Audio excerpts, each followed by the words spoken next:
Bueno, quedamos con una pregunta flotando hace rato y aquí abro para que podamos intercambiar opiniones. ¿Es un negocio viable el negocio de frontera? No quiero hablar de Ciudad del Este, creo que es la principal, ¿verdad? Pero ¿es viable esto en el tiempo para la economía paraguaya? ¿Qué hay que hacer? Porque acá se está criticando la posibilidad de abrir tiendas, digamos, libres de impuestos en zona paraguaya. La realidad te dice que del otro lado de la frontera ya lo están haciendo. Entonces, ¿qué hacemos nosotros desde Paraguay? ¿O cuál es la propuesta que ustedes tienen de salida a esta situación? A mí Sí. me gustaría contestarte porque este es un tema de larga data. Y no sé si ustedes se recuerdan que Ciudad del Este era la segunda ciudad más importante de comercio del mundo, ¿verdad? Ciudad del Este era, después de Hong Kong, venía Ciudad del Este. Y eso era por las altas cargas tributarias que tenía el Brasil.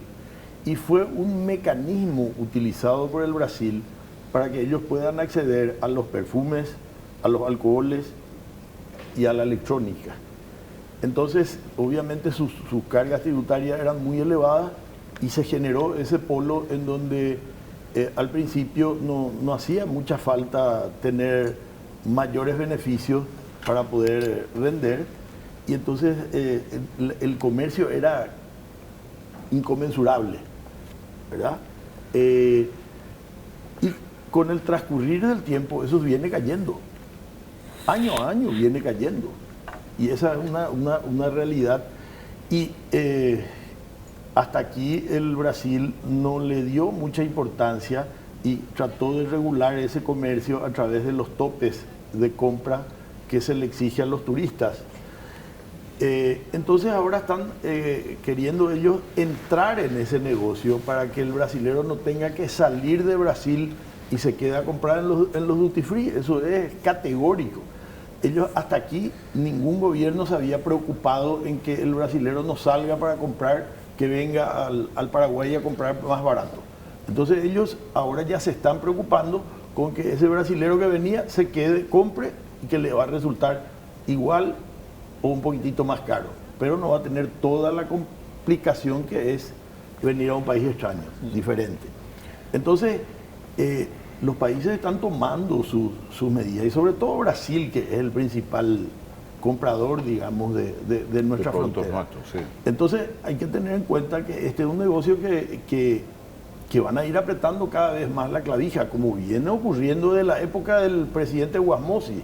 Yo recuerdo una vez que al presidente Guasmosi se hizo un almuerzo en un restaurante conocido que tiene el nombre de un arroyo, para no decir el nombre.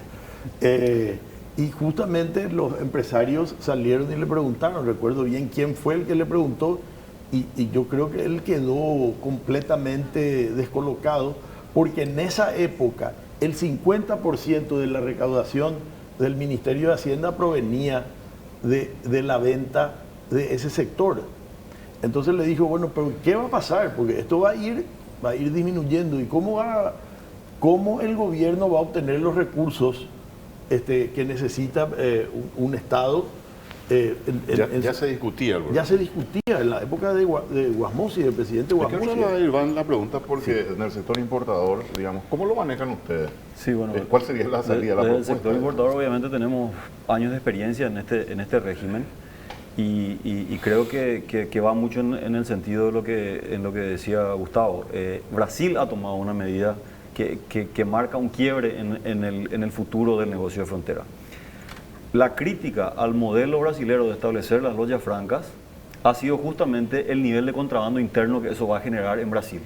Y la respuesta interna o extraoficial de Brasil le dice, yo prefiero que el contrabando sea interno, pero que me deje 3 o 6% pagando en el lado brasilero, a que el contrabando me venga de Argentina, de Uruguay, de Bolivia, de Paraguay, donde están instalados los otros negocios que me generan ingresos de mercadería al Brasil sin dejarme absolutamente nada. Entonces, Brasil se ha posicionado de manera diferente en este esquema, y Brasil dijo, este negocio existe y yo quiero ser parte. Nosotros tenemos que competir eficientemente. Competir eficientemente no va a ser a través de la tasa nomás, porque la tasa de Brasil también por decreto la puede cambiar. Y si ya tomó la decisión de estar en este negocio, vamos a estar compitiendo constantemente por la tasa. Sin embargo, para el sostenimiento de este modelo hay que hacer otras cosas. El nivel de inversión que hay en Paraguay en este modelo, en las tiendas que están montadas, el nivel de variedad, la calidad de los productos que se exigen, lo que se ha logrado mejorar en cuanto a legitimidad de los productos con los controles sanitarios, con los controles de INAVISA, con los controles de DINAPI, es altísimo. El estándar que nosotros tenemos instalado es mucho más alto del que los brasileños pueden lograr en corto tiempo. Entonces nosotros eso es lo que tenemos que defender con medidas estructurales en las ciudades. Tiene que haber apoyo de las gobernaciones, tiene que haber apoyo de las intendencias en lograr que realmente el turismo de compra a Paraguay sea un paseo cómodo, seguro y fácil, y que por la variedad y por la calidad de nuestra oferta nosotros podamos sobrevivir en este modelo, probablemente ya no en un modelo mayorista, pero sí que el turista genuino se sienta atraído por la calidad de lo que nosotros ofrecemos y podamos seguir teniendo una parte de ese negocio, porque Brasil está decidido a llevarse una buena parte del mismo, ¿verdad? Entonces ahí, para sumar nomás una conclusión, el propio modelo de duty free, cuando es lo que a nosotros nos preocupa, del lado de Brasil tiene la misma crítica, es muy poco controlable. Pero Brasil dice, yo prefiero que sea poco controlable, algo que me dejó un 3 o un 6%, antes que sea incontrolable, algo que me viene de afuera y me deja hacer. Ahora, viceministro, ¿cómo lo ven ustedes? Tema Ciudad del Este, ¿qué hay que hacer? O sea, hay que mantener esto, hay que mejorar el modelo, hay que cambiarlo totalmente. A nivel del Poder Ejecutivo, justamente el tema de los duty free, digamos que es una parte de una visión de que hay que fortalecer lo que tiene que ver con los atractivos para el turismo, más allá de lo que tiene que ver con las compras en Ciudad del Este. Entonces, creemos que nuestro país tiene esos atractivos, por ahí falta infraestructura para poder promocionar más eso. Entonces, esa es una vía. Y la otra vía, por supuesto, tiene que ver seguir fortaleciendo la posibilidad de encadenamientos productivos con la industria brasilera y la posibilidad entonces de que algunas maquiladoras se sigan instalando en la zona, por ejemplo, de Alto Paraná, como ha venido ocurriendo en los últimos años, ¿verdad? Entonces, esto digamos que hay que verlo de esa perspectiva y sumando un poco a lo que tiene que ver con el duty free.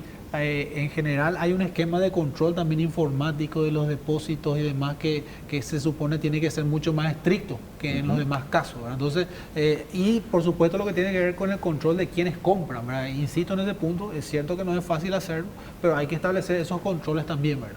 Los temas sanitarios creo que no es un tema, reitero, no es un tema que se haya conversado ni que sea parte del conjunto de acciones, ¿verdad? Jerome, ¿cómo lo ven ustedes?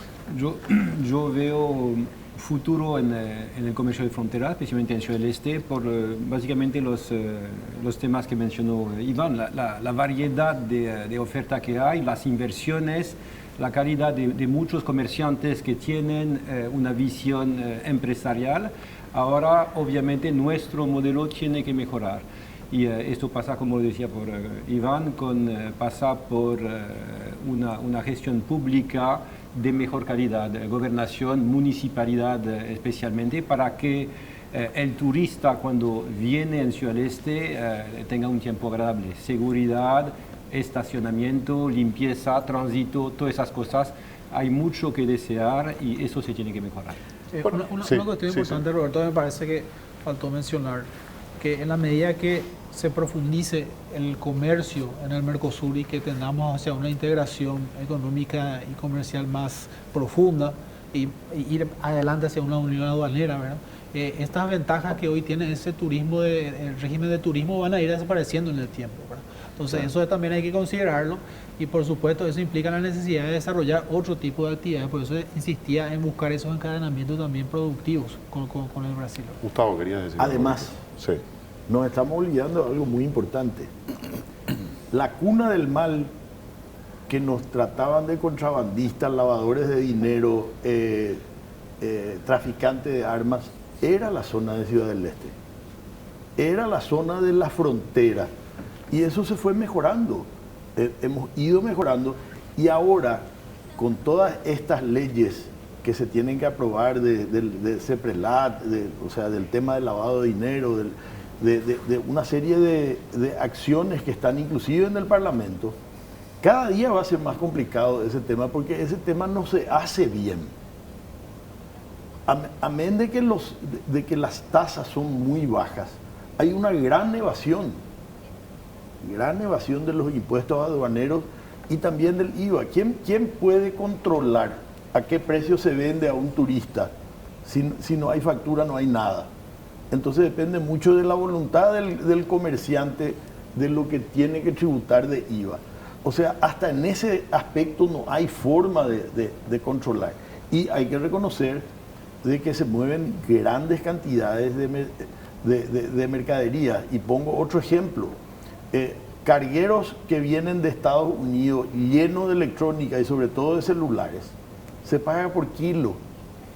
Se seguía pagando por kilo, eso se empezó a apretar ahora. Entonces, realmente había una, digamos, era un portón abierto a que haya evasión impositiva. Y aún así tienen problemas. Como que había un pacto tácito incluso, Gustavo, me parece, en ese sentido. Y entonces después ahí venían todos los problemas de lavado y de una serie de ilícitos que decían, uno decía, yo soy paraguayo, decían en el exterior, y decían, contrabandista, traficante de drogas, vendedor de armas. Así era antes. Por suerte eso se redujo al mínimo. Sí, Humberto, perdón.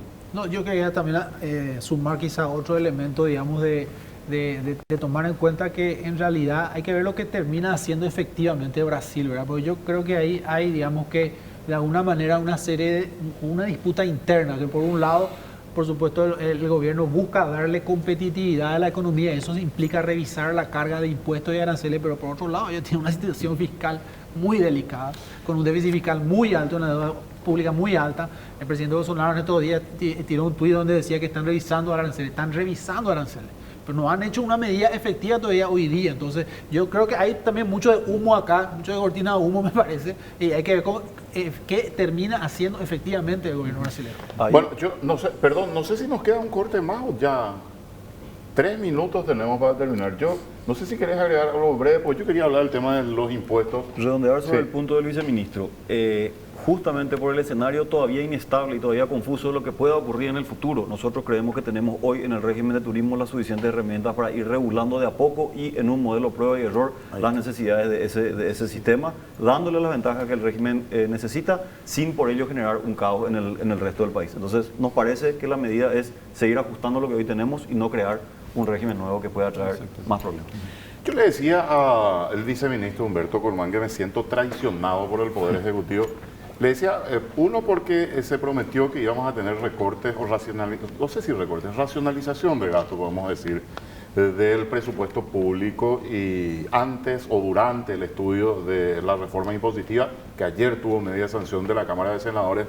Y también me siento traicionado por Marito, porque Marito discurseó durante toda su campaña que no iba a aumentar impuestos, que no iba a tocar los impuestos, y finalmente lo primero que hace es enviar este proyecto. Pero bueno, las cartas están tiradas, ¿verdad? Pero le quiero preguntar al viceministro, ¿qué van a hacer? Porque hasta ahora no vemos. Yo incluso, no sé, hasta soy capaz de hacerle una apuesta a ver si realmente se toman medidas sobre este tema, que es muy delicado. Porque a la gente se le está pidiendo contribuir más, se van a aumentar los pagos impositivos, no nos engañemos, se habla de 300 millones de dólares, no es poca plata, estamos hablando, Ciudad del Este aporta 140 millones, acá estamos hablando de un aumento de 300 millones, el doble de lo que aporta Ciudad del Este.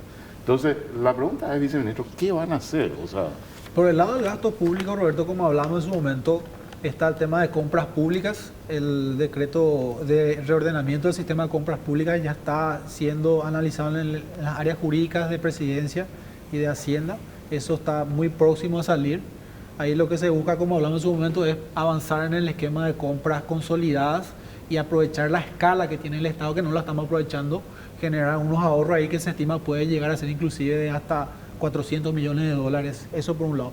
Otro tema concreto que tenemos es el tema de regular lo que tiene que ver con las estructuras dentro del Estado, porque pasa muchas veces, hay que decirlo, pasa muchas veces que las entidades generan unas estructuras y muchas direcciones, departamentos, y de esa manera se va aumentando el gasto administrativo y salarial, ¿verdad? Entonces, vamos a poner un control a eso, vamos a establecer un esquema básico donde van a tener que adecuarse todo, y con lo cual vamos a tener también un control en materia de gasto salarial y gasto administrativo en general, ¿verdad? Recientemente se reunió la comisión de gasto y ahí se hizo un resumen de todo lo que de lo que se discutió. Y también, ¿cuándo vamos a ver algo de eso? Corto, porque nos queda menos de un minuto. Y la Comisión de Gasto ahora va a quitar un resumen de sus recomendaciones, que entiendo que van a firmar todos los que estuvieron asistiendo, así como lo hicimos con la Comisión Tributaria en la primera vez. Gustavo me decía también en uno de los cortes que están preparando unas propuestas que van a hacer sobre sí, ya tenemos. Hoy seguramente, mañana le vamos a hacer llegar al presidente de la República y con copia al ministro de Hacienda, donde hay propuestas concretas y realizables.